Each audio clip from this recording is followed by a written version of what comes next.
It's fair to say that Sweden's performance across the two legs was highly overshadowed by Italy's inability to completely break down the Swedish defense and their incompetence to score goals. The last 5 games have seen 3 goals by the Italian team. 3 goals in the last 5 games. So, guys, where were the Italian goals gonna come from? There were a lot of attempts on goal, but none can pass goalkeeper Olsen of Sweden. He put up such a valiant effort tonight. We can all say that he's the reason Sweden qualified for the World Cup, because Sweden was just defending. I'm telling you. And Italy was just attacking. They were just gung-ho. They were throwing the kitchen sink at it. Because there was a few instances where late in the game, Italy, they were attacking. And if Sweden had at least one person at the halfway line, they could have just thrown the ball up and he would have just ran down and just tap it into the Italian net. But it was 11 men on the Swedish team defending for almost the entire game. Or we could just say the second half. But I must say that they were outclassed, heavily outclassed in this game by the Italians, who came and they put up such a better fight. In Sweden, I don't know if they were like afraid to play or if they were shy, but they just didn't show up. You know what I mean? Their tactics were not, you know what I mean, not good. Let's just use the word good. Let me not look for any bigger words in my vocabulary to describe the tactics.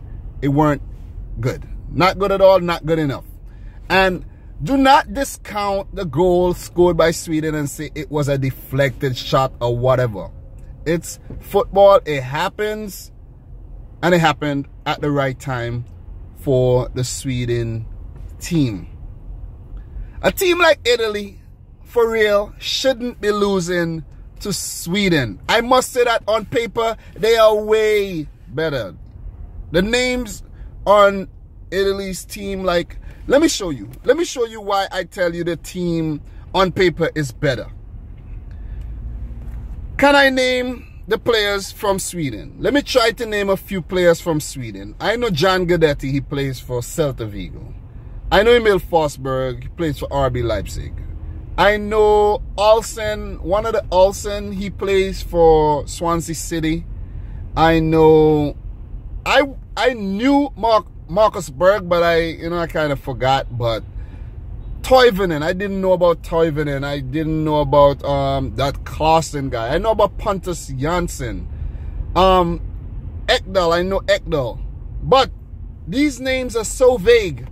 Ask anyone, name a player right now from Sweden. They cannot name it. People actually still think that Zlatan Ibrahimovic plays for Sweden. You know, Sweden football has not been on the map for a very long time. I think they haven't qualified for the World Cup since the 2006 tournament held in Germany. But for Italy, I can name so many of the players. I know, let's say, I know at least 90% of the players. And I'm currently coaching the Italian team, guys. I forgot to mention that. I'm currently coaching the Italian team in FIFA 17.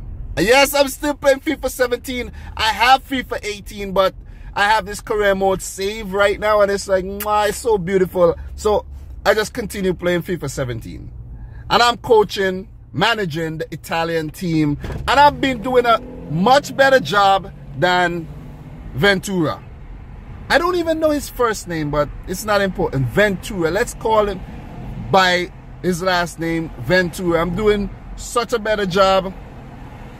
I'm top of my group for Euro 2024 qualifiers. Yes, 2024. And I'm doing such a good job. I got Daniele Rugani in the back.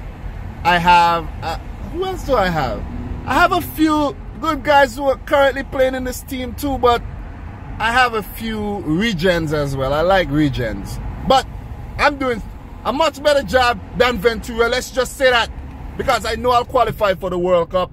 And Ventura didn't. The second Italian coach who failed to qualify for a FIFA World Cup is Ventura. He will go down in history. And he might go down in history as the worst coach Italy has ever had.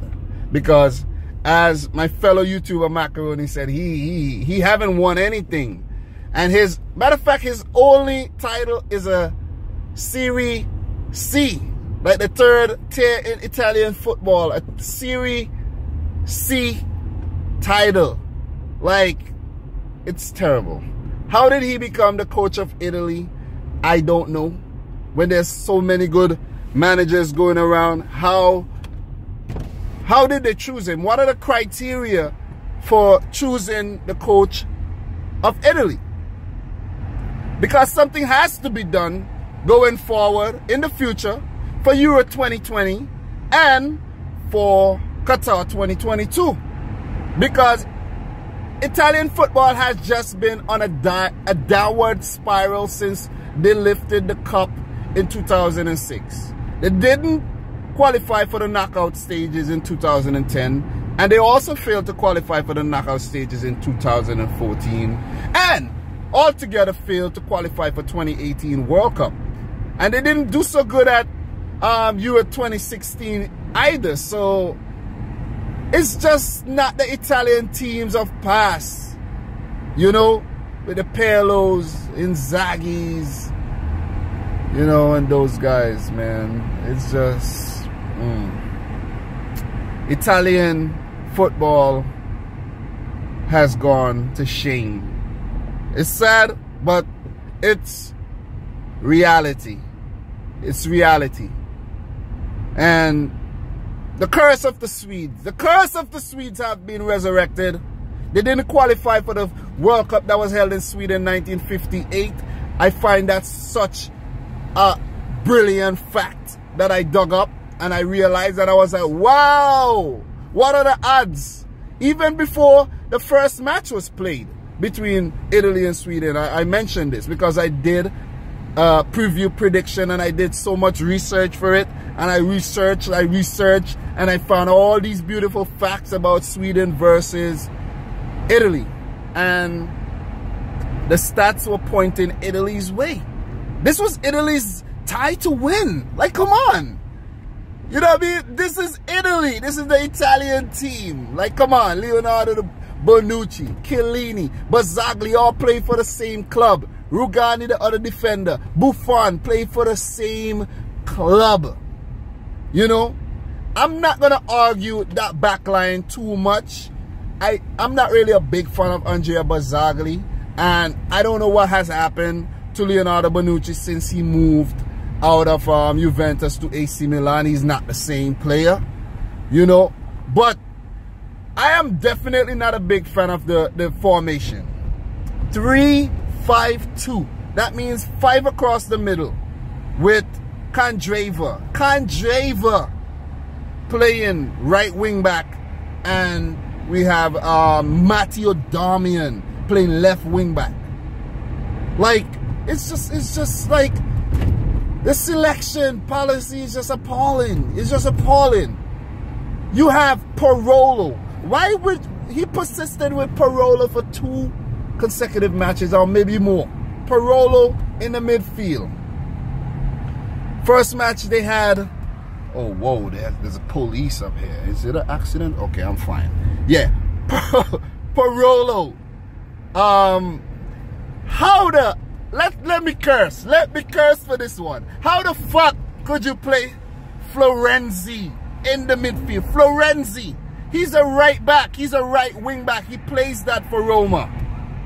Like, it's just terrible. It's just horrible selection, horrible setup, horrible tactics. Like, let's just say, Bellotti was benched for the second match of the tie.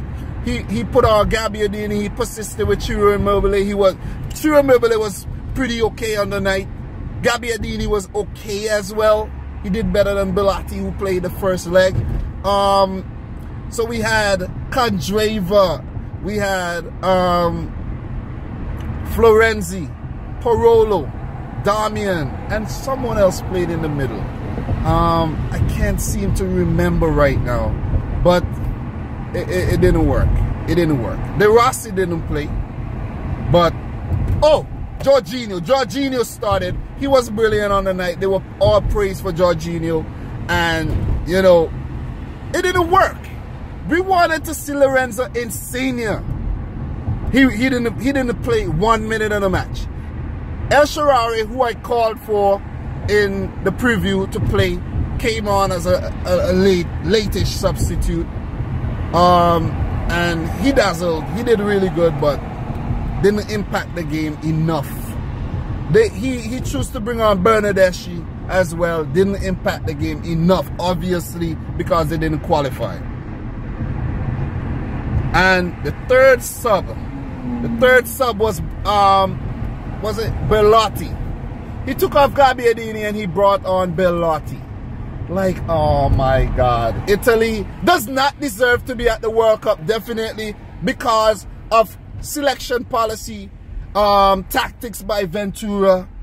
You know, where are the men, the men who are like hungry, who will rip your face off? We need that.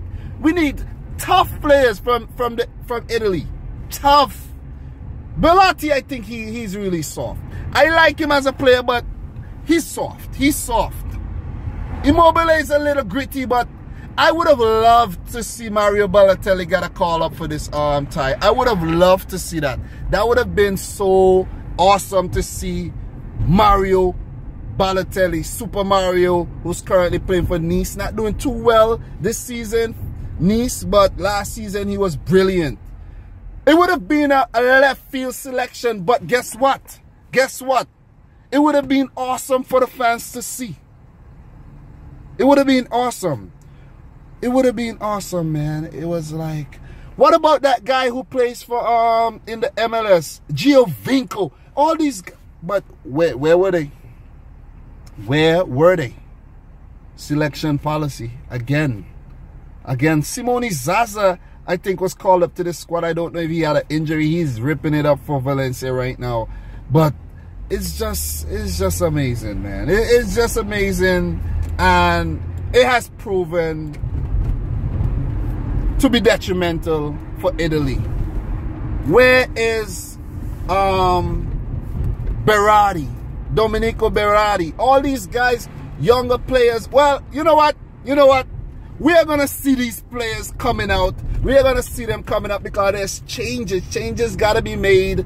You know, we're going to have a few friendlies going to come up. Qualification for Euro 2020 is going to come up. We're going to see a lot of changes being made, you know, to the Italian team and the Italian setup. Excuse me. I don't know who's going to be the new coach of Italy, but Ventura, he's fired. He's out for sure. For sure. But, guys, again, I made this video trying not to overshadow the Sweden's performance, and I did. Just like everyone else, I did. Because this is such a big talking point that Italy missed the World Cup. And this video is going on 13 minutes. I've been driving and talking for 13 minutes. Concentrating on the road, guys. I take this route every day, so don't be alarmed. It's routine for me. But let me just stop ranting. I just had to say my piece, and you know, I know I'm a better manager than Venturi. I know that. I know that. I never played any professional football, no amateur football, nothing. Nothing. But I'm a better manager than Venturi. Trust me. Put money on it. Put money on it. A bunch of us put together playing FIFA who can pick this Italian team, go out there and win. Ventura has failed to do so. But Italy persisted with him. They persisted. They persisted. I would have fired that guy as soon as they lost out to Spain in the group stages. Like, definitely Italy is settling for second. Like, yeah, Spain is better than us. It's okay. No, you can't do that. Gotta be more hungry than that. Gotta be hungrier than that. For real. For real, for real, for real. I predicted that Italy will qualify. And look, fuck my whole shit up. You know what I'm saying? But you gotta give Sweden credit for how they played. They played hard. They came in the game with a plan. They won the first leg after all. So why care about scoring another goal if you don't really have to? Defend, defend, defend. Keep the Italians out, and they did. You know, but Italy, they tried, man. They tried. They had the better game, but it wasn't enough, man. They just couldn't find the back of the net. They couldn't find the back of the net. It just didn't happen. It just didn't happen, man. I don't know what it is. I really don't know what it is. It just wasn't their day. You know? And maybe it's meant to be. Maybe it's a wake-up call for Italian football. You know, a lot of these things happen for a reason. But anyways, this video has went on way too long. Italy, Chile, USA, Netherlands, could throw Cameroon, Ghana. They have all missed out on World Cup 2018. That will be played in Russia. You know, if you're from these countries, hard luck. Better luck next time. You know, team didn't perform good enough. Simple. A lot of changes has to be made to these teams.